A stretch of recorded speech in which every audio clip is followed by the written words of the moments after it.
Здравейте, приятели! Започваме с астрологичната прогноза за месец февруари 2025 година и всички зодии. Започваме с зодия Овен. Това видео ще бъде актуално само за зодия Овен. Видеото е от общ характер, не е индивидуално и само единствено за вас. Имайте в предвид това. Също така ще резонира на хора, които имат 18+.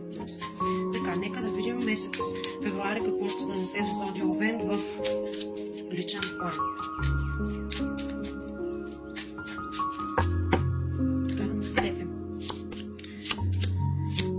В личен план тук излезе петица копия, петица мечове и паш на чашите. Това, което мога да кажа тук със сигурност е, че ситуацията няма да бъде много стабилна. По петицата на копия, може би много от вас, които ме гледат тук, ще бъдат в редица конфликтни ситуации, в разправи, в задколесни игри.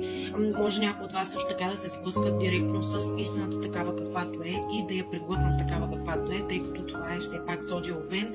Зодия Овен е изключително огнен знак.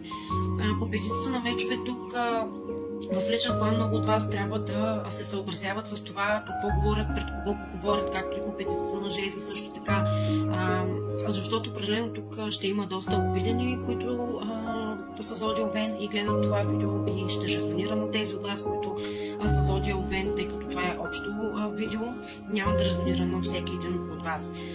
Но в личен план тук сплетни, сблъсъци, конфликти, това е моето, това е твоето, не, ти няма да направиш това, аз ще го направя, не може ти да си позволиш да бъдеш там, където аз не съм. Тук някакви обиди, някакви конфликтни ситуации. Ето, доближавам да видите картите.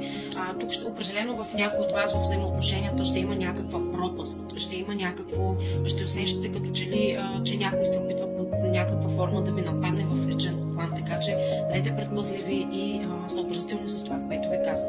Още какво? Още какво излезе тук? Пажът на чашите излезе. Тук говорим за личния ви план. Имайте в предвид, пажа на чашите е доста несигурна енергия, като говорим за взаимоотношения. Несигурна енергия между двама човека, за тези от вас, които са във връзка.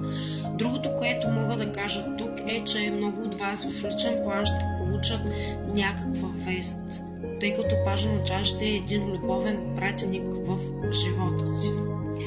Също така, като говорим за тази чуплива енергия между двама души, той се появява тук, за да ви напомни, че всяка една ситуация, конфликтна ситуация в живота ви са в личния ви план, хората, с които сте заобиколени под една или по друга форма. Пажът на чашите също така и се появява да ви напомня за това, че вие може да се сдобрите с хората, с които изпадете в някаква конфликтна ситуация. Някой от вас тук също може да има някакви ревности по петицата на жезли, по петицата на мечове. Определено ще има доста хора в личен план, които ще останат огорчени и обидените. Това е факт и вижте си ли картите дори го показват. Така, в личен план ви казват.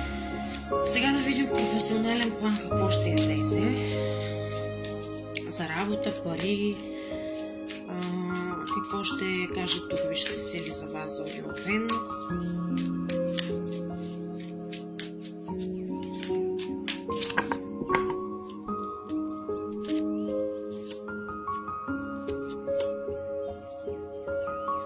В личен план тук ще имам доста хора, които може би месец февруари ще си кажат време е да си почина.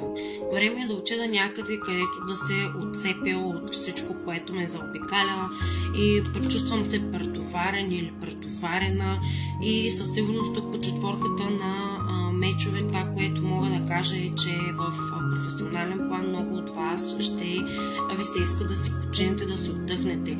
Доста тук големи съмнения усещам по седмицата на жезли, също така една отбранителност, но имайте в предвид, че вие сте си индивидуалисти, т.е. какво искам да кажа, вие сте си такива каквито сте си, с вашите си лични качества, с вашите си лични способности, умения, дарби и таланти.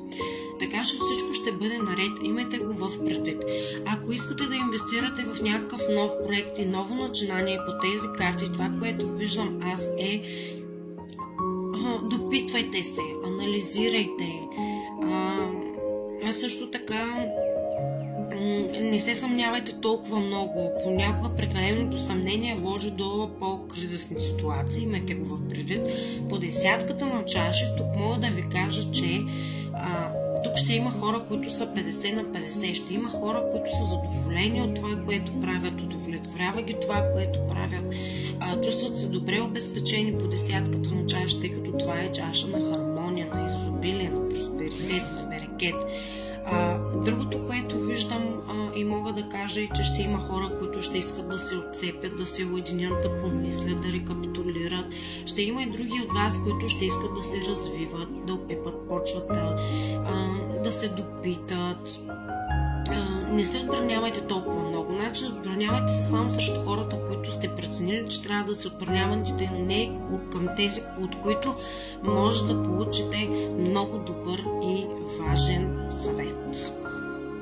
Това беше за Зодия Овен. Продължаваме с Зодия Телец. Ред по ред. И също така се абонирайте за моя канал за лична консултация с мен. Може да се свържете с мен, да ми пишете във Viber, WhatsApp. Също така и да последвате Facebook страничката ми Отговори в Таро. До скоро!